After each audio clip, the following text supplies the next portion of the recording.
Les iPhone 15 et 15 Pro arrivent ce vendredi en magasin. Nous avons pu passer plusieurs jours en leur compagnie pour faire un tour des forces en présence. On fait le point sur le design, la photo, la puissance, les performances pour vous aider à choisir lequel est le bon pour vous.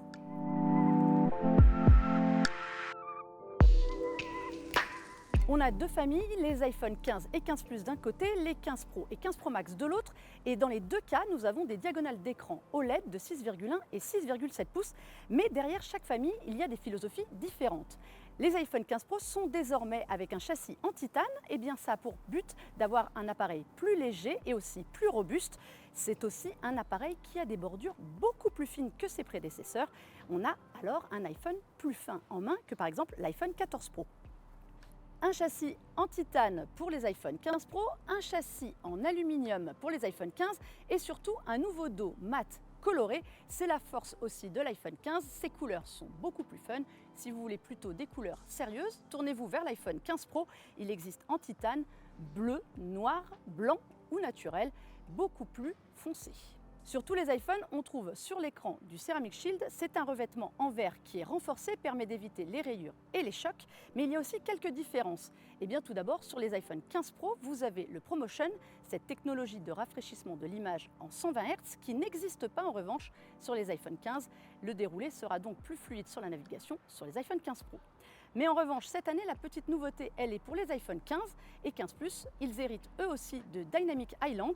C'est ce poinçon étiré qui cache la caméra TrueDepth de reconnaissance faciale et qui permet aussi des interactions plus rapides en temps réel avec certaines applications.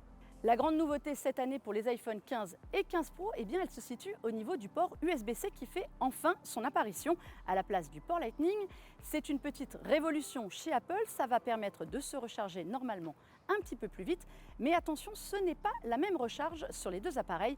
Sur les iPhone 15, vous aurez de l'USB 2 et de l'USB 3 sur les iPhone 15 Pro qui s'adresseront notamment aux professionnels, comme son nom l'indique, avec des temps de transfert beaucoup plus rapides.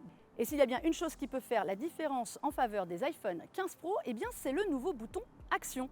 Il remplace sur ces modèles le commutateur qui permettait de mettre l'iPhone en mode silencieux. Il va avoir plusieurs fonctions. À vous de la choisir, ce sera peut-être en un clic déclencher l'appareil photo, passer en mode ne pas déranger, lancer la lampe torche ou bien d'autres fonctions accessibilité, ça c'est vous qui choisirez. Cette année, eh bien, on a un capteur principal de 48 mégapixels sur toute la gamme, mais ce n'est pas tout à fait le même. Sur les iPhone 15, c'est en fait celui de l'iPhone 14 Pro qui a été mis. Il a la subtilité cette année de servir aussi de téléobjectif, c'est-à-dire si vous préférez, de zoom x2 sans avoir besoin du fameux zoom embarqué.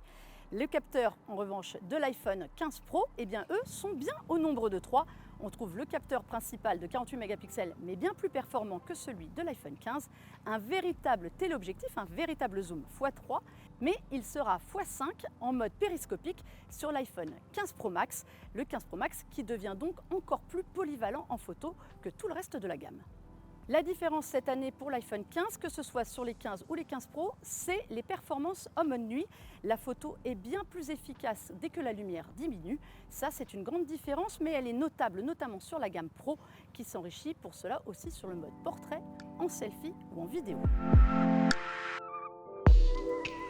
Si vous n'avez pas su vous décider sur le design et sur la photo entre l'iPhone 15 et l'iPhone 15 Pro, c'est peut-être la puissance qui fera la différence.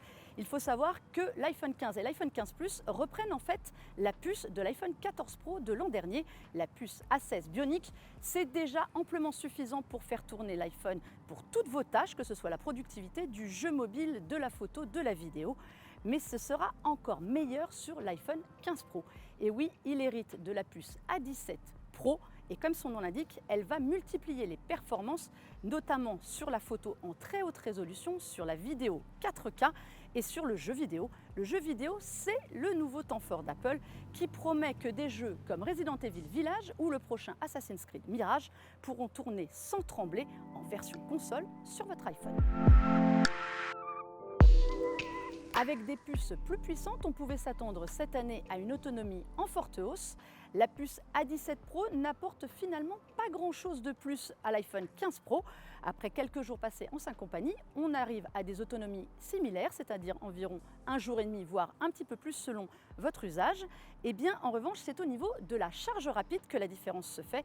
Ça, sans doute grâce à l'USB-C, on récupère 50% d'autonomie de l'appareil en 40 minutes. En revanche, et là c'est une petite surprise, pas vraiment dans le bon sens, il faut un peu plus longtemps pour le charger, comptez entre 1h40 et 2h selon le modèle, c'est plus que l'an dernier. C'est le dernier point qui peut faire toute la différence, eh bien oui, la facture. L'iPhone 15, 15 Plus, 15 Pro ou 15 Pro Max, eh bien ils sont tous en baisse par rapport à la génération précédente. L'iPhone 15 démarre à 969 € et cette fois avec 128 Go de stockage. Il montera en 512 Go de stockage à 1349 €. L'iPhone 15 Plus démarre à 1119 €. L'iPhone 15 Pro à 1229 €, mais lui pour 256 Go de stockage. Et évidemment, l'addition est la plus lourde pour l'iPhone 15 Pro Max, comptez 1479 € pour 256 Go de stockage. Et si vous êtes vraiment gourmand, sachez qu'il peut aller jusqu'à 1 Tera de stockage, mais là, c'est 1979 € à sortir.